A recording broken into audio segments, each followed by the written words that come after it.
ఈరోజు మనకు ఒక ప్రత్యేకమైన దినము. இன்றைக்கு நமக்கு ஒரு விசேஷித்த நாளாக இருக்கிறது. మరి యొక్క ఫామ్ సండే మనము ఆరాధించుకునే దానికి దేవుడు కృప చూపాడు.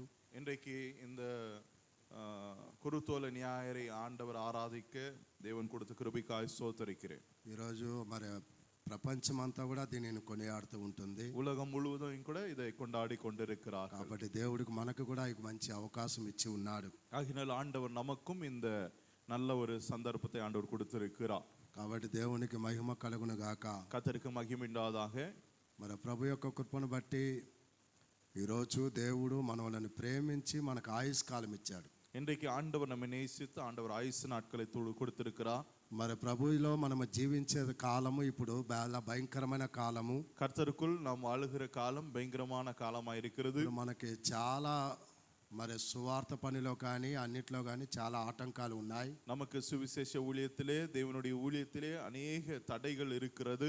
మరి ఈరోజు ఈ యొక్క మరి భవన అనేది మనం తిరుగుతూ ఉండేది చాలా స్థలాలలో మరి స్టాప్ చేసేశారు. இன்றைக்கு இந்த பவனி சுற்றி கொண்டிருக்கிற இடங்களிலே அநேக இடங்களிலே நிற்க வைத்திருக்கிறார்கள். ఇది మనం చేయాలంటే ముందుగానే పోలీస్ పర్మిషన్ తీసుకోవాలి. இதை செய்யணும்னா நமக்கு முன்பதாகவே போலீஸ் பர்மிஷன் இருக்க வேண்டும். ఇంతకు ముందు మనకు అలాగ లేదు.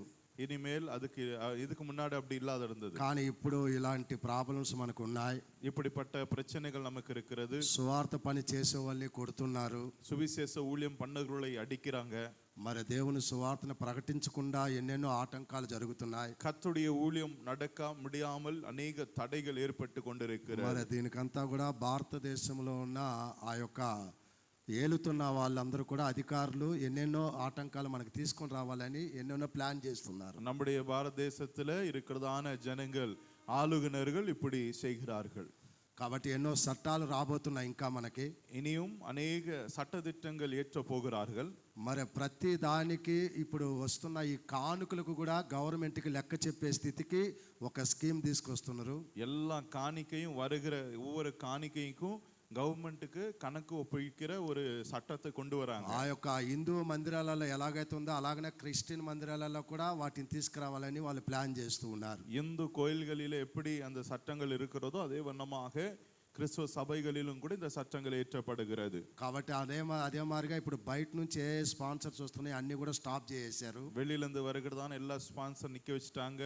ఎక్కడెక్కడ కొన్ని లక్షల రూపాయలు కానుకలు వస్తున్నాయో వారందరూ కూడా వచ్చేసి ఆ స్టేట్లో గవర్నమెంట్కి లెక్క చెప్పాలి అనేది ఒక చట్టం తీసుకొస్తున్నారు. எந்தெந்த இடத்துல லட்சக்கணக்கான காணிக்கை வருகிறதோ அந்த స్టేట్ గవర్నమెంట్కి కనక கொடுக்கணும் அப்படின்னு சொல்லி ஒரு சட்டம் ஏற்றப்படுகிறது. కాబట్టి ఇలాంటి చాలా వస్తున్నాయి మనకి. இப்படிப்பட்ட காரியங்கள் அநேகம் வந்து கொண்டிருக்கிறது. కానీ ప్రభు కృపను బట్టి మనం ఒక డినామినేషన్లో ఉన్నాము కాబట్టి கர்த்தருடைய கிருபையாக நம்ம ஒரு டினாமினேஷன்ல இருக்கிறபடியா మరి ఈ లెక్కల విషయంలో అయితే మనకు ప్రాబ్లం లేదు. இந்த కనక விஷயத்துல நமக்கு ஒன்றும் பிரச்சனை இல்லை. ఎందువల్లంటే ప్రతి సంవత్సరము గవర్నమెంట్కి ఆడిటింగ్ జరుగుతుంది మనకి. ஒவ்வொரு ஆண்டும் கவர்மெண்ட்ல ஆடிட்டிங் நடக்கிறது. చెన్నైలో గవర్నమెంట్ వాళ్ళు వచ్చి ఆడిటింగ్ చేస్తారు. கவர்மெண்ட்ல இருந்து வந்து ஆடிட்டிங் பண்றாங்க. కాబట్టి మనలాంటి వారికి ప్రాబ్లం లేదు. நம்மை போலவர்களுக்கு பிரச்சனை இல்லை. ఇండిపెండెంట్గా ఉండే వారికి చాలా ప్రాబ్లమ్స్ ఉన్నాయి. ఇండిపెండెంట్ இருக்கிறவங்களுக்கு பிரச்சனை வரும். ఏది ఏమైనా కూడా దేవుని యొక్క సువార్తకి ఎన్నో ఆటంకాలు ఉన్నాయి. ఇప్పుడు எது என்ன வந்தாலும் கர்த்தருடைய ஊழியங்களுக்கு அது பிரச்சனையாய் காணப்படுகிறது. కాబట్టి ప్రార్థన చేయండి.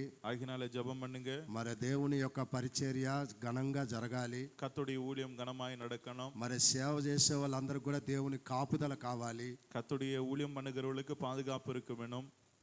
పగడాల ప్రవీణ్ గారు చక్కగా దేవుని మాటలు డిబేట్ చేస్తూ రుజువు చేస్తున్నాడు బైబిల్ని. பகடால பிரவீன் அவர்கள் கர்த்தருடைய ஊழியத்தை செய்து டிபேட் மூலமாக கர்த்தருடைய வசனங்களை அங்கு உறுதிப்படுத்துகிறார். కానీ ఈ రోజు ఆయనకు ఒక ముద్ర వేశాడు త్రాగుబోతుడు అని. இன்னைக்கு அவர் மேல் ஒரு முத்திரை போடப்பட்டு இருக்கிறது, அவர் குடிகாரன் என்று சொல்லி. దీనికి భారతదేశము అలాగనే ఆంధ్ర మరి రాష్ట్రం కూడా దీనికి కారణం. இதுக்கு பாரத தேசமும் ஆந்திரா மாநிலம் முழுவதுமே காரணமா இருக்கிறது. కాబట్టి ఇలాగా అన్యాయంగా వాళ్ళ మీద నేరాలు మోపుతూ ఉన్నారు. இது அநியாயமாக நிந்திக்கிறார்கள். కాబట్టి వీటన్నిటిని మనం గమనించాలి. ఇవెல்லாம் நம்ம கவனிக்க வேண்டும். ఏంటంటే బైబిల్లో మనకి క్లియర్ గా చెప్పాడు దేవుడు. బైబిల్లో ரொம்ப தெளிவாய் சொல்லப்பட்டிருக்கிறது. రాకడ సమీపంలో ఇవన్నీ జరుగుతాయి అని చెప్పాడు. அவருடைய வருகையிலே இதெல்லாம் நடக்கும் என்று சொல்லி రాబోయే దినాలలో మీకు వాక్యం కూడా దొరకదు అని చెప్పాడు. வருகிற காலங்களிலே வசனம் கூட கிடைக்காது என்று சொல்லப்பட்டிருக்கிறது. కాబట్టి ప్రియ దేవుని బిడ్డలారా మనం ఎక్కువగా ప్రార్థనలో ఉండాలి. அதிகமாக ஜெபம் பண்ண வேண்டும். వాక్యము దొరికినప్పుడు వాక్యాన్ని సొంతం చేసుకోవాలి. வசனம் கிடைக்கும் பொழுது வசனை நாம் ஏற்றுக்கொள்ள வேண்டும். లోకములో మనము జీవించేంత కాలము ఏదో మనము సాధించాలని కాదు, உலகத்தில் வாழும் பொழுது ஏதோ சாதிக்க வேண்டும் என்று அல்ல, దేవుని కోసం ఎలాగా జీవించాలనేది ప్లాన్ చేయండి. தேவனுக்கென்று எப்படி நாம் வாழ வேண்டும் என்று சொல்லி நாம் நினைக்க வேண்டும். మనము దాంట్లో కొనసాగాలి. మనం அதுல நாம் முன்னேற வேண்டும். కాబట్టి అలాగనే ఇప్పుడు మనము మన యొక్క చర్చి పక్కన కూడా ఆ యొక్క మట్టి అవన్నీ కూడా దోసి ఉన్నారు, చూస్తూ ఉన్నాం. చర్చి పక్కన మన్నెల్లా పోட்டிருக்காங்க. சர்ச் பக்கத்துல மண்ணெல்லாம் போட்டிருக்காங்க. ఆ రైల్వే ట్రాక్ వచ్చేదానికి ఆ యొక్క ఆనవాళ్ళు అవి. அது ரயில்வே ட்ராக் வருவதற்கு ஒரு சூచనயா இருக்கிறது. కాబట్టి దాని గురించి కూడా మీరు ప్రార్థన చేయండి. அதுக்காக ஜெபம் பண்ணுங்க. వారు కాంపౌండ్ వాళ్ళు కూడా కడతామనేది నాకు వచ్చిన న్యూస్. అది காம்பவுண்ட் வால் கூட கட்டுவாங்க அப்படின்னு சொல்லி எனக்கு வந்த కాబట్టి అందులో మనకు ప్రాబ్లం లేకుండా దేవుడు కార్యం జరిగించాలి. நமக்கு எந்த பிரச்சனை வராதபடிக்கு கர்த்தர் நடத்தணும்னு சொல்லி ஜெபம் பண்ணுங்க. కాబట్టి ఇవన్నీ కూడా మనకి ఎన్నో ఆటంకాలు అన్నమాట. இது எல்லாம் கூட எத்தனையோ தடைகள் வந்து கொண்டிருக்கிறது. కాబట్టి దేవునిలో మనం బలపడాలి, கர்த்தருக்குள் பலனடைய வேண்டும். దేవుని వాక్యములో బలపడాలి. கர்த்தருடைய వசనத்துல బలనடைய ఒకరి మీద ఒకరు అసూయ కలిగి ஒருவர் மேல ஒருவர் பொறாமை, ఒకరు పగ తీర్చుకోవాలని, பகை தீர்த்துக்கணும் சொல்லி మరి అవన్నీ ఇప్పుడు మనకు అవసరమే లేదు. அவையெல்லாம் நமக்குள்ள இருக்கக்கூடாது. దేవుని మందిరంలో ఉన్న మనము అందరము ఒక దేవుని బిడ్డలుగా మనం గమనించాలి. கர்த்தருடைய சபையில இருக்கிற நாம் எல்லாரும் கூட கர்த்தருடைய பிள்ளைகள் என்று மறந்து விடக்கூடாது. దేవునిలో ఒక ఐక్యతతో మనం ఉండాలి. கர்த்தருக்குள் ஒரு ஐக்கியம் கொண்டிருக்க வேண்டும் என்று అలాగా మనం ఉన్నప్పుడు దేవుని కార్యాలు మనం చూస్తాం. நாம் அப்படி இருக்கும் பொழுது கர்த்தருடைய காரியத்தை நாம் பார்க்க ఇక முடியும். మనము జీవించేది దేవుని కోసం ఎలా జీవించాలనేది మనము ఆలోచించాలి. இனி நாம் வாழ்கிறது கர்த்தருக்காக எப்படி வாழ வேண்டும் என்று சொல்லி நாம் பார்க்க வேண்டும். ప్రభు రాకడ సమీపం అయిపోయింది. கர்த்தருடைய வருகை சமீபத்திருக்கிறது. కాబట్టి మనం ఎక్కువగా ప్రార్థనలో ఉందాం. அதிகமாக நாம் ஜெபம் பண்ண வேண்டும். ఈ రోజు దేవుని యొక్క వాక్యాన్ని కొద్దిసేపు మనం ధ్యానించుకుందాం. இன்றைக்கு கர்த்தருடைய வசனத்தை நாம் சற்று நேரம் தியானிக்கலாம். మార్కు సువార్త 11వ అధ్యాయము, మార్క్ எழுதின సువిశేషం 11వ అధ్యాయము 11ஆம் அதிகாரம். మరి అందులో మనము ఒక వాక్యాన్ని మనం చూద్దాం. அதுல நாம் వசனத்தை பார்க்கும் பொழுது 6వ వచనాన్ని మనం చదువుదాం. 6வது வசனத்தை நாம் பார்க்கும் பொழுது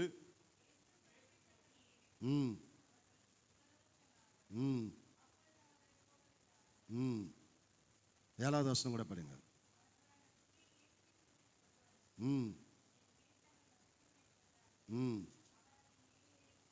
ఆమేన్. దేవునికి మహిమ కలుగును గాక.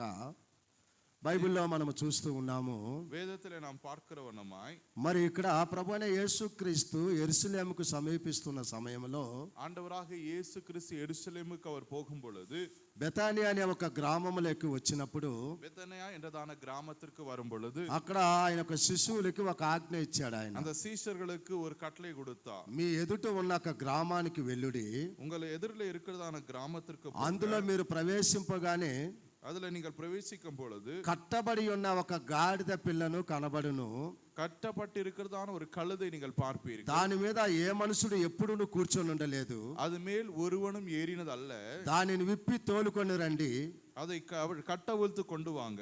ఎవడైనాను మీరు ఎందుకు ఇలాగ చేయుచున్నారని అడిగినట్లా, யாராகிலும் எதற்காக நீங்கள் இதை செய்கிறீர்கள் అది ప్రభువుకు కావాల్సినదని చెప్పండి. அது கர்த்தருக்கு வேண்டியானது என்று சொல்லுங்கள். కాబట్టి ప్రియ దేవుని బిడ్డలారా, ஆகினால தேவ பிள்ளைகளே, దేవుని యొక్క వాక్యంలో మనం చూసినప్పుడు, கர்த்தருடைய வசனத்திலே நாம் பார்க்கும் பொழுது మరి బైబిల్లో ఇక్కడ ఆ యొక్క మార్కు సువార్తలో 1 నుంచి 10 దాకా ఆ యొక్క మాటలు మనకి వివరించబడ్డాయి.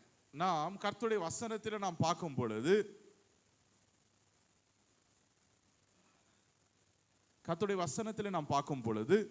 మరి ఇక్కడ 1 నుంచి 10 దాకా ఇవన్నీ మనకి మంచిగా వివరించబడ్డాయి. 1லிருந்து 11 வசனங்களை பார்க்கும் பொழுது நன்றாய் அதிலே எழுதப்பட்டிருக்கிறது. కాబట్టి దేవుడు గాడిదను మాత్రమే ఎందుకు కోరుకున్నాడంటే, ஆண்டவர் ஏன் கழுதை மாற்றம் அவர் தேர்ந்தெடுத்து கொண்டார் என்றால், మరి వేరే జంతువును దేవుడు కోరుకోలేదు. மற்ற எந்த அந்த ஜந்துக்களை அவர் தேர்ந்தெடுத்துக்கவில்லை. గాడిద మానవుని యొక్క జీవితానికి ఒక సాదృశ్యముగా ఉన్నది. கழுதையானது மனிதனுடைய வாழ்க்கைக்கு ஒப்பிட்டாய் பார்க்கப்படுகிறது. ఆ యొక్క గాడిద ఒక అపవిత్రమైన జంతువు అని చెప్పేసి ద్వితీయోపదేశ కాండం 22:10 చెప్తున్న మాట. உபாகமத்தில் நாம் பார்க்கும் பொழுது கழுதையானது ஒரு அசுத்தமான ஒரு மிருகமாய் காணப்படுகிறது. మరి అలాగనే మనము కూడా ఒకప్పుడు ఒక అపవిత్రమైన జీవితం జీవించిన మనములను அது நாம் అசுத்தமான ஒரு வாழ்க்கை வாழ்ந்து கொண்டிருக்கிறதான நாம், ఎందుకు పనికి రాకుండా ఉన్న మన జీవితం எதுக்கு பிரயோஜனம் இல்லாத இருக்கிறதான நாம், ఈ రోజు దేవుడు నిన్ను నన్ను మనములను ప్రేమించి இன்றைக்கு ஆண்டவர் உன்னையும் என்னையும் நம்மையும் ஆண்டவர் தேர்ந்தெடுத்து கொண்டு ఆయన ఒక స్వరక్తం ఇచ్చి మనములను సంపాదించుకొని ఉన్నాడు. அவருடைய சொந்த ரத்தத்தை கொடுத்து அவர் வாங்கி கொண்டார். ఒకప్పుడు మనము కూడా కట్టబడిన జీవితంలోనే మనము ఉన్నాం. நாமும் ஒரு காலத்திலே கட்டப்பட்ட வாழ்க்கையிலே வாழ்ந்து ఒక கொண்டிருந்தோம். పాపపు జీవితంలోనే మనము ఉన్నాం. ஒரு பாவ வாழ்க்கையிலே வாழ்ந்து ఒక கொண்டிருந்தோம். అపవిత్రమైన జీవితంలో మనం జీవిస్తూ ఉన్నాం. ஒரு அசுத்தமான வாழ்க்கையிலே வாழ்ந்து கொண்டிருந்தோம். కానీ దేవాది దేవుడు నిన్ను నన్ను మనములను ప్రేమించి ஆனால் தேவாதி தேவன் உன்னையும் என்னையும் நேசித்து ఆ యొక్క పరలోకం నుంచి భూలోకానికి వచ్చి பரலோகத்திலிருந்து பூலோகத்திற்கு வந்து మనము ఉన్న ఆ యొక్క అపవిత్రతను దేవుడు పవిత్రముగా మార్చే దాని కోసం ఆయన రక్తము కార్చి ఉన్నాడు. நம்முடைய அசுத்தமான வாழ்க்கையை மாற்றும்படியாக தேவன் இந்த உலகத்தில் இறங்கி வந்தார். కాబట్టి ప్రియ దేవుని బిడ్డలారా, ஆகினால தேவ பிள்ளைகளே, ఈ రోజు దేవాది దేవుడు నీ జీవితంలో నా జీవితంలో இன்றைக்கு தேவாதி தேவன் உன்னுடைய வாழ்க்கையிலே என்னுடைய வாழ்க்கையிலே ఒక ఆశీర్వాదకరమైన జీవితముగా మార్చాలనేది దేవుని యొక్క ఇష్టం. ஒரு ஆசீர்வாதமுள்ள ஒரு வாழ்க்கை வாழ வேண்டும் என்று கர்த்தர் விரும்புகிறார். కాబట్టి ఈ రోజు దేంట్లో నీవు ఇంకా కట్టబడి ఉన్నావో, இனியும் நாம் எதிலே நாம் கட்டப்பட வேண்டும் என்று கர்த்தர் விரும்புகிறார் என்றால், నీవు ఇంకా దేంట్లో కట్టబడి జీవిస్తూ ఉన్నావో, இன்னும் எதிலே நீ கட்டப்பட்டு வாழ்ந்து கொண்டிருக்கிறாய், ఈ రోజు నీ కట్లను దేవుడు విప్పాలని ఇష్టపడుతూ ఉన్నాడు. இன்றைக்கு உன்னுடைய கட்டுகளை அவிழ்க்க தேவன் விரும்புகிறார். ఆ రోజు శిశువులను దేవుడు పంపించి ఎలాగైతే కట్టబడిన గాడిదని తీసుకురమ్మన్నాడు, சீஷன்மார்களை அனுப்பி எப்படி ஆண்டவர் கட்டப்பட்ட கழுதை கொண்டு வர சொன்னாரோ, ఈ రోజు దేవుని వాక్యముతో కట్టబడిన నీ జీవితానికి ఒక మార్పు కలిగించాలని దేవుడు ఇష్టపడుతున్నాడు. இன்னைக்கு ஏதோ ஒரு காரியத்திலே கட்டப்பட்ட வாழ்க்கையை உன்னை மாற்ற வேண்டும் என்று கர்த்தர் விரும்புகிறார். కాబట్టి ప్రియ దేవుని బిడ్డలారా, ఎప్పుడైతే నీవు దేవుని చేతిలోకి వస్తావో, எப்பொழுது நீ கர்த்தருடைய கரத்திலே நீ வருவாயோ, అప్పుడు దేవాది దేవుడు నీ జీవితానికి ఒక ఆశీర్వాదాన్ని ఇస్తాడు. தேவாதி தேவனுடைய வாழ்க்கைக்கு ஒரு ஆசீர்வாதத்தை கட்டளிடுவார். కాబట్టి ఈ రోజు నీవు ఏ విషయంలో కట్టబడి ఉన్నావో, நீ இன்றைக்கு எந்த விஷயத்திலே கட்டப்பட்டு இருக்கிறாயோ అందులో ఒక విడుదల నీకు కావాలి అంటే, அதுல உனக்கு ஒரு விடுதலை வேண்டும் என்றால், అందులో నీకు ఆశీర్వాదం కావాలి అంటే, அதுல உனக்கு ஆசீர்வாதம் வேண்டும் ఆ என்றால், బంధకములో నుంచి కూడా నీవు బయటికి రావాలి అంటే, அந்த கட்டப்பட்ட நிலைமையிலிருந்து மாற்றப்பட வேண்டும் என்றால் యేసు చేతిలోకి నీ రావాలి. கர்த்தருடைய கரத்துல வர வேண்டும். ఎప్పుడైతే దేవుని చేతిలోకి నువ్వు వస్తావో, எப்பொழுது நீ கர்த்தருடைய கரத்திலே வருவாயோ, అప్పుడు నీ జీవితానికి ఒక విలువ కలుగుతుంది. அப்பொழுது உன்னுடைய வாழ்க்கைக்கு ஒரு மதிப்பு உண்டாகும். ఆ యొక్క గాడిద ఎందుకు పనికిరాని ఒక గాడిద, எதுக்கு பிரயோஜனம் இல்லாத அந்த கழுதையை ఆ యొక్క యజమానుడి కాడ ఉన్నంత వరకు ప్రయోజనం లేకుండా ఉన్నది. எஜமானிடத்துல இருக்கும் வரைக்கும் கூட அது பிரயோஜனமற்றதா இருந்தது. ఎప్పుడైతే ప్రభువైన యేసుక్రీస్తు దగ్గరికి తీసుకొని వచ్చారో, எப்பொழுது ஆண்டவராக இயேசு கிறிஸ்துவினிடத்தில் கொண்டு வந்தார்களோ, ఎప్పుడు ఆయన చేతికి దానిని అప్పగించారో, அவருடைய கையில ஒப்பு கொடுத்தாரோ, ఎప్పుడైతే దాని మీద ఆయన ఎక్కాడో, அதன் மேல் ஏறின பிறகு ఆ యొక్క ఎక్కిన తర్వాత దాని యొక్క విలువ మారిపోయింది, அதோடைய மதிப்பு மாறிட்டு, దాని యొక్క పరిస్థితి మారిపోయింది. நிலைமை மாறிட்டு.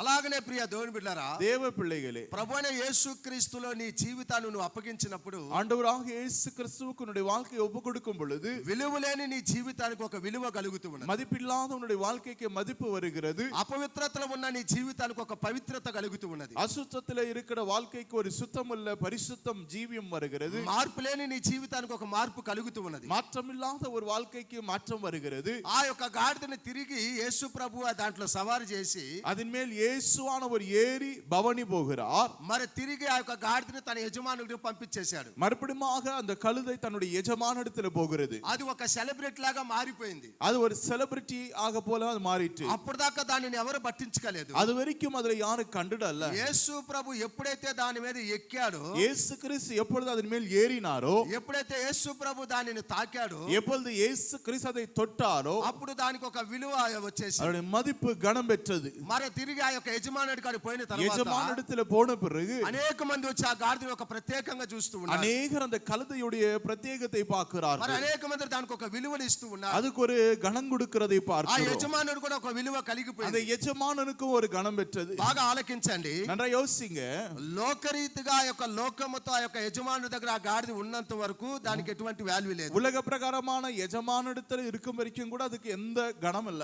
ఎప్పుడైతే యేసు ప్రభు చేతిలోకి అది వచ్చి இயேசு கிறிஸ்துவின் கையிலே வந்ததோ, యేసు ప్రభు ఎప్పుడైతే దాని మీదకి ఎక్కాడో, இயேசு கிறிஸ்துவானவர் எப்பொழுது அதன் மேல் ஏறினாரோ, అప్పుడు తన జీవితానికి ఒక మాదిరి தன்னுடைய కలిగింది. வாழ்க்கையில ஒரு மாற்றம் வந்தது, ఆ యొక్క జీవితానికి ఒక విలువ కలిగింది. ஒரு மதிப்பு வந்தது. అలాగనే ఈ రోజు ప్రియ దేవుని పిల్లరా, அதே வண்ணமாய் தேவ பிள்ளைகள், మానవులమైన మన జీవితంలో కూడా மனிதனுடைய வாழ்க்கையில, நம்முடைய యేసు வாழ்க்கையில ప్రభు మన జీవితానికి ఒక విలువనిచ్చి, இயேசு கிறிஸ்துவானவர் நமக்கு ஒரு மதிப்பை கொடுத்து, మన జీవితానికి దేవాది దేవుడు ఒక మార్పు కలుగజేసి, ஒரு மாற்றத்தை கொடுத்து, దేవుడు మనల్ని ఆశీర్వదించాలని ఇష్టపడుతూ ఉన్నాడు. இயேசு கிறிஸ்துவானவர் ஆசீர்வதிக்க வேண்டும் என்று விரும்புகிறார். మన యొక్క సీమోను పేతురు మనం చూసినప్పుడు, அந்த சிலுவையில பேதுருவை பார்க்கும் ఆ பொழுது, యొక్క సీమోను పేతురు మనం చూస్తూ ఉన్నప్పుడు, சீமோன் பேதுருவை பார்க்கும் ఆ பொழுது, యొక్క పడవలో ఆయన ప్రయాసపడుతూ ఉన్నాడు. அந்த படவிலே அவன் பிரயாசப்பட்டு கொண்டிருக்கிறான். అప్పటిదాకా తన ప్రయాసానికి ఎటువంటి ప్రయోజనం లేదు, அப்பொழுது வரைக்கும் அவனுடைய பிரயாசத்திற்கு எந்த பிரயோஜனம் இல்லை, ఒక ఫలితం లేదు, எந்த கனியும் இல்லை. ఎప్పుడైతే ప్రభువైన యేసుక్రీస్తుకి ఆ పడవను అప్పగించాడో, எப்பொழுது ஆண்டவராக இயேசு கிறிஸ்துவுக்கு அந்த படகை ஒப்பு கொடுத்தானோ, ఎప్పుడైతే యేసుక్రీస్తు ప్రభు ఆ యొక్క పడవలో కూర్చున్నాడో, அந்த படகையில ஏறி உட்கார்ந்த உடனே అప్పుడు 151 చేపలు అతనికి దొరికినట్టు బైబిల్ அதிலே చెప్తుంది. 153 மீன்கள் வந்தது என்று சொல்லி ఆ பார்க்கிறோம். యొక్క చేపలు తనకు దొరికినట్టు మనం చూస్తూ ఉంటున్నాం. அவனுக்கு அந்த மீன்களுடைய வலையில விழுந்ததை பார்க்கிறோம். అప్పుడు తమ జీవితంలో ఉన్న ఆ యొక్క బాధ అంతా తొలగిపోయింది అతనికి. அவனுடைய வாழ்க்கையில் இருக்கிறதான வேதனை மாறிட்டு. కాబట్టి ఈ రోజు ప్రియ దేవుని బిడ్డలారా, ஆகினால தேவ பிள்ளைகளே, ఈ జీవితంలో ఏ కష్టములో నువ్వు కట్టబడి ఉన్నావు, உன்னுடைய வாழ்க்கையில எந்த விஷயத்துல கட்டப்பட்டிருக்கிறாய், ఏ యొక్క బాధలో నువ్వు కట్టబడి ఉన్నావు, எந்த பாரியத்துல நீ கட்டப்பட்டிருக்கிறாய், అందులో నుంచి నీకు ఒక విడుదల కావాలి అంటే, அதிலே உனக்கு ஒரு விடுதலை வேண்டும் என்றால், అందులో నుంచి నీకు ఒక ఆశీర్వాదం కావాలి அதிலே అంటే, உனக்கு ஆசீர்வாதம் வேண்டும் என்றால், అందులో నీకు ఒక దీవెన కావాలి అంటే, உனக்கு ஒரு ஆசீர்வாதம் வேண்டும் என்றால், నీవు యేసు ప్రభు చేతిలోని నువ్వు நீ అప్పగించబడాలి. இயேசு கிறிஸ்துவின் கையில ஒப்பு கொடுக்கப்பட வேண்டும். దేవునికి నిన్ను నువ్వు సమర్పించుకోవాలి. தேவனுடைய கையில உன்னை ஒப்பு கொடுக்க வேண்டும். ఎప్పుడైతే దేవునికి నువ్వు సమర్పించుకుంటావో, எப்போது நீ தேவனுக்கு உன்னை ஒப்பு கொடுப்பாயோ, అప్పుడు నీ పట్ల దేవుడు కార్యాలు அப்பொழுது జరిగిస్తాడు. கர்த்தருடைய வாழ்க்கையில கிரியை பண்ணுவார். అప్పుడు దేవుడు నీ పట్ల ఆశీర్వాదాలు அப்பொழுது కలుగజేస్తాడు. கர்த்தருடைய ஆசீர்வதிப்பா. ఈ రోజు ప్రియ దేవుని బిడ్డలారా, இன்னைக்கு தேவ பிள்ளைகளே, దేవుడు నిన్ను ప్రేమించి தேவனுடைய நேசித்து నిన్ను ఆశీర్వదించాలని உன்னை ఇష్టపడుతున్నాడు. ஆசீர்வதிக்க வேண்டும் என்று விரும்புகிறார். నీకున్న ప్రతి బంధకాలను దేవుడు உனக்கு இருக்கிறதான విడిపించాలని எல்லா ఇష్టపడుతున్నాడు. கட்டுகளை அவள் விழுக்க வேண்டும் என்று விரும்புகிறார். కానీ నీవు దేవునికి సమర్పించుకుంటే ஆனால் తప్ప, தேவனுக்கு நீ ஒப்பு கொடுக்கப்பட்டு, ఎప్పుడైతే నువ్వు అప్పగించుకుంటావో, எப்பொழுது நீ ஒப்பு கொடுப்பாயோ, అప్పుడు దేవుడు కార్యాలు జరిగిస్తాడు. அப்பொழுது தேவன் கிரியை பண்ணுவார். ఎందువలంటే ఈ యొక్క గాడిద స్వభావము అపవిత్రమైనది. இந்த கழுதையுடைய சுபாவம் அசுத்தமானது. ఇంకా మనం చూసామనంటే, இன்னும் நாம் பார்க்கும் பொழுது ఈ యొక్క గాడిద ఒక బుద్ధి లేని గాడిద, இந்த கழுதையானது புத்தி இல்லாதது, జ్ఞానం లేని ఒక ஞானம் గాడిద. இல்லாதது. కాబట్టి ప్రియ దేవుని బిడ్డలారా, தேவ பிள்ளைகளே, ఈ యొక్క జ్ఞానం లేని ఈ యొక్క గాడిదను இந்த ஞானம் இல்லாத இந்த கழுதையானது దేవుడు ఎప్పుడైతే ఉపయోగించుకున్నాడో, தேவன் எப்பொழுது பயன்படுத்தினாரோ, ఒక జ్ఞానము కలిగినదిగా ఇది మారినట్టు మనం కూడా చూస్తూ ఉంటున్నాము. ஞானம் உள்ளதாய் மாறிட்டு, బుద్ధి జ్ఞానం లేని ఒక గాడిద, புத்தி ஞானம் இல்லாததை, క్రమం లేని ఒక గాడిద, ஒழுங்கற்றதாய் இருந்த கழுதை, తిరుగుబాటు చేసే ఒక గాడిద, அது திரும்பி எதிர்முறையா இருக்கிறதான கழுதை, ఇన్ని క్వాలిటీలు ఉన్నాయి ఒక గాడిదని దేవుడు ఎన్నుకున్నాడు. இப்பேற்பட்ட கழுதை ஆண்டவர் தேர்ந்தெடுத்து கொண்டார். ఈ రోజు మానవుని యొక్క జీవితంలో కూడా இன்றைக்கு மனிதனுடைய வாழ்க்கை கூட பார்க்கும் பொழுது బుద్ధి జ్ఞానం లేకుండా మనం జీవిస్తూ ఉంటాము. ஞானம் இல்லாமல் புத்தி இல்லாமல் வாழ்ந்து கொண்டிருக்கிறார். మరి మనము దేవునికి లోబడని జీవితాన్ని కూడా మనం జీవిస్తూ ఉంటాం. தேவனுக்கு கீழ்ப்படியாத வாழ்க்கை வாழ்ந்து ఒక கொண்டிருக்கிறார். క్రమం లేని ఒక జీవితం, ஒரு ஒழுங்கற்ற வாழ்க்கை,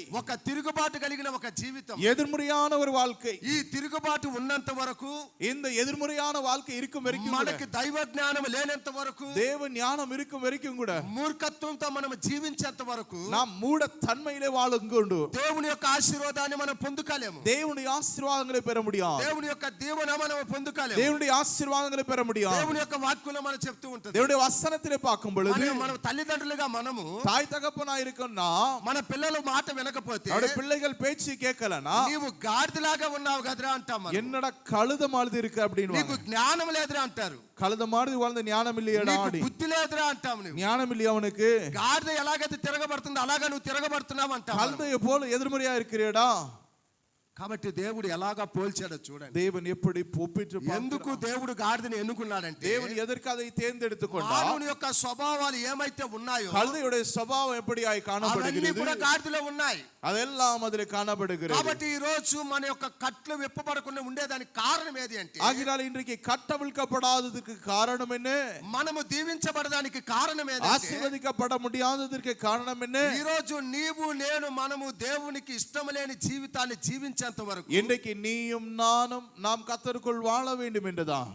జ్ఞానము మనకి కావాలి. ஞானம் நமக்கு வேண்டும். అందుకే దేవుని వాక్యం చెప్పింది కదా, தேவன் சொல்லுகிறார், అజ్ఞాన కాలంలో నేను చూచి చూడనట్టు ఉన్నాను, அஞ்ஞான காலத்திலே பார்த்து பார்க்காதை போல நான் இருக்கிறேன். ఇప్పుడు నీవు జ్ఞానము కలిగి మారు మనసు కలిగి జీవించు అన్నాడు. இப்பொழுதோ உனக்கு ஞானம் அடைந்து நீ மனம் திரும்ப வேண்டும். కాబట్టి ఈ రోజు దేవుని వాక్యం అదే చెప్తూ ఉన్నది. தேவனுடைய வசனம் தான் சொல்லுகிறது, దైవ జ్ఞానాన్ని మనము పొందుకొని தேவ ஞானத்தை பெற்றுக்கொள்ள வேண்டும். ఎప్పుడైతే మనము మార్పు కలిగి జీవిస్తామో, எப்பொழுது நாம் மாற்றம் அடைந்து வாழ்வோமோ, అప్పుడు మన పద్ధతి మారుతుంది, அப்பொழுது நம்முடைய நடவடிக்கை மாறும், మన భక్తి మారుతుంది, பக்தி மாறும், మన విశ్వాసం మారుతుంది, விசுவாசம் மாறும், మన పరిశుద్ధత మారుతుంది, பரிசுத்தம் மாறும், ఒక క్రమము కలిగిన పద్ధతిగా మనకు ఉంటుంది. ஒரு ஒழுங்குள்ள ஒரு வாழ்க்கை மாறும், తిరుగుబాటు కలిగి మనం జీవించము, எதிர்மறையான வாழ்க்கை இருக்காது. కాబట్టి ప్రియ దేవుని బిడ్డలారా, தேவ பிள்ளைகளே, ఈ రోజు నీకు నాకు మనకి இன்னைக்கு நமக்கு దేవుడు ఈ గాడి ద్వారా మనకు నేర్పిస్తూ ఉన్నాడు. ஆண்டவர் இந்த கழுதையின் மூலமாய் நமக்கு கற்றுக் கொடுக்கிறார். ఒకప్పుడు జ్ఞానం లేని గాడిద, ஒரு காலத்திலே ஞானமற்ற ஒரு ఒకప్పుడు கழுதை, పనికిరాని ఒక గాడిద, பிரயோஜனமற்ற ஒரு கழுதை, ఒకప్పుడు తిరుగుబాటు కలిగిన గాడిద, எதிர்மறையான ஒரு வாழ்க்கை இருந்த கழுதை, ఒకప్పుడు మాట వినని గాడిద, பேச்சு கேட்காத ஒரு கழுதை, క్రమము లేని ఒక గాడిద. ஒழுங்கற்ற ஒரு கழுதை. ప్రభువైన యేసుక్రీస్తు ఎప్పుడైతే దాని మీదకి ఎక్కాడో, இயேசு கிறிஸ்துவான அதன் மேல் சவாரி பண்ணின பின் ఎప్పుడైతే దేవుని దగ్గరికి అది తీసుకొచ్చిందో, தேவனிடத்திலே வந்தாரோ తన స్థితి అంతా మారిపోయింది, நிலைமை மாறிட்டு. అలాగనే ప్రియ దేవుని బిడ్డలారా, அதே வண்ணமா ఈ రోజు ప్రభువైన యేసుక్రీస్తుకు నీవు இன்றைக்கு నేను ஆண்டவராக మనం இயேசு అప్పగించుకుంటే, கிறிஸ்துவானவரை அழைத்து దేవుని వాక్యం చెప్తున్నది, தன்னுடைய கர்த்தர் வசனம் మనకు ఒక சொல்லுகிறது, క్రమము కలుగుతుంది, మనకు ఒక క్రమం వస్తుంది, நமக்கு ஒரு ஒழுங்கு கருமம் మనకు ఒక வருகிறது, పద్ధతి కలుగుతున్నది, நமக்கு ஒரு பద్ధதி మన యొక్క வருகிறது, విశ్వాస జీవితానికి ఒక మాదిరి కలుగుతుంది. நம்முடைய விசுவாச ஜீவியத்தில் ஒரு மாற்றம் வருகிறது. ఎప్పుడైతే అలాంటి ఒక మార్పు కలిగి మనం జీవిస్తామో, எப்பொழுது அப்படி மாற்றம் வந்து வாழ்ந்து கொண்டிருக்கிறோமோ, అప్పుడు కట్టబడిన జీవితంలోంచి మనం విడిపించబడతాం. கட்டப்பட்ட வாழ்க்கை மாறுகிறது. ఎప్పుడైతే విడిపించబడతామో మనం, எப்போது நாம் கட்டவிழ்க்கப்படுகிறோமோ, అప్పుడు మనం ఆశీర్వదించబడతాము, அப்போது நாம் అప్పుడు ஆசீர்வதிக்கப்படுவோம், మనం దీవించబడతాము. அப்போது நாம் కాబట్టి ஆசீர்வதிக்கப்படுவோம். ప్రియ దేవుని బిడ్డలారా, ஆகினால தேவ దేవుని பிள்ளைகளே, యొక్క వాక్యం చెప్తూ ఉన్నది, தேவனுடைய வசனம் சொல்லுகிறது, యేసు ప్రభు లేనంత వరకు,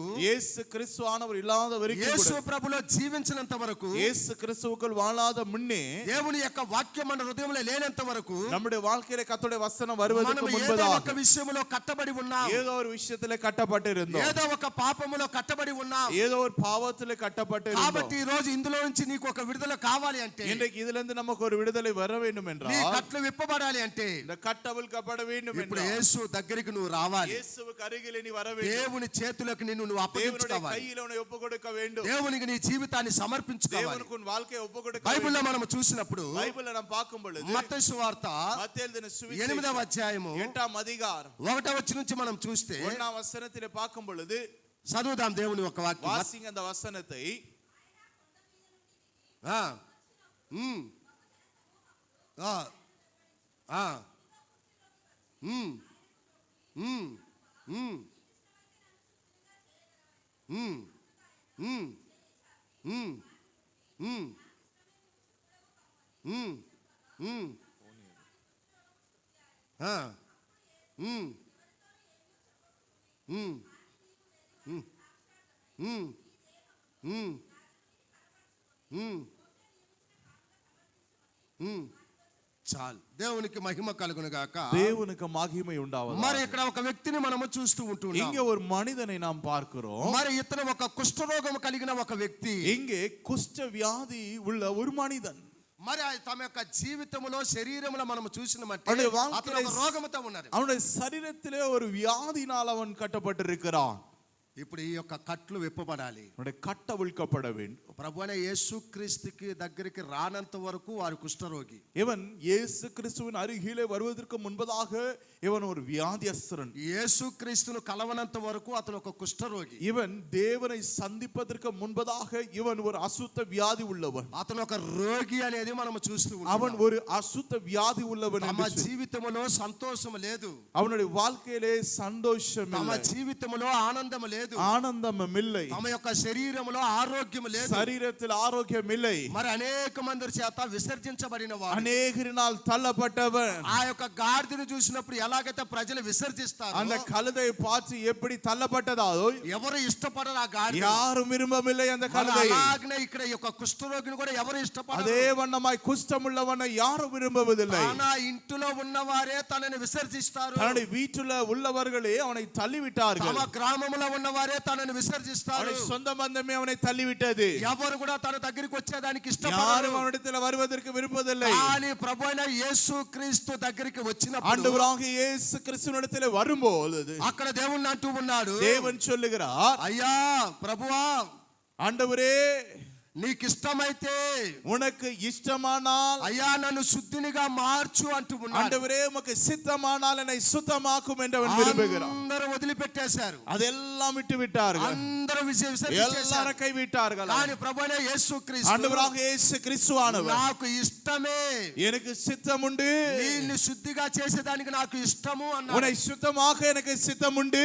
దేవాది దేవుడు ఎప్పుడైతే தேவாதி தேவன் எப்பொழுது அந்த மனிதனை சந்தித்தானோ, ఎప్పుడైతే తన మీద చెయ్యి ఉంచాడో, அவன் மேல் கையை நீட்டினாரோ, అప్పుడు అతను శుద్ధుడాయాడని చెప్పి அவன் దేవుని వాక్యం చెప్తుంది. சுத்தமுள்ளவனாய் மாறினான். ప్రియ దేవుని బిడ్డ, பிரியமான தேவ దేవుని దగ్గరికి రానంత వరకు தேவனிடத்தில் வருவதற்கு முன்பு తాను జీవితము చాలా అలంగోలంగా ఉన్నది. அவனுடைய வாழ்க்கை அலங்கோலமான வாழ்க்கை. యేసు ప్రభుకి ఎప్పుడైతే అప్పగించాడో, இயேசுவினிடத்தில் எப்பொழுது ஒப்பு கொடுத்தார், ఎప్పుడైతే యేసు ప్రభు దగ్గరికి వచ్చాడో, இயேசு கிறிஸ்துவினிடத்தில் வந்தாரோ, తమ హృదయాన్ని ఎప్పుడైతే దేవునికి సమర్పించుకున్నాడో, ஆண்டவராக இயேசு கிறிஸ்துவினிடத்தில் எப்பொழுது அன்னுடைய உள்ளத்தை ஒப்பு கொடுத்தானோ, తమకున్న శాపము, పాపము, రోగము అన్ని వెళ్ళిపోయాయి. தனக்கு இருக்கிறதான சாபம் ஒளிந்தது, வியாதி ஒளிந்தது. కాబట్టి ప్రియ దేవుని బిడ్డలారా, தேவ பிள்ளையே, తనకి ఆ రోగం ఉన్నంత వరకు இந்த வியாதி இருக்கும் வரைக்கும் கூட ఊరి బయట ఉన్నాడు. అతను ஊருக்கு வெளியதான் இருந்தான், ఊరి బయట ఉన్నాడు. ஊருக்கு வெளியதான் இருந்தான். అలాగనే ప్రియ దేవుని బిడ్డలారా, அப்படி இருக்கும்பா ఆ యొక్క ఊరి బయట ఒక గ్రామములో కట్టబడి ఉన్న గాడిద అని చెప్పాడు. అక్కడ அவன் கட்டப்பட்ட கழுதை,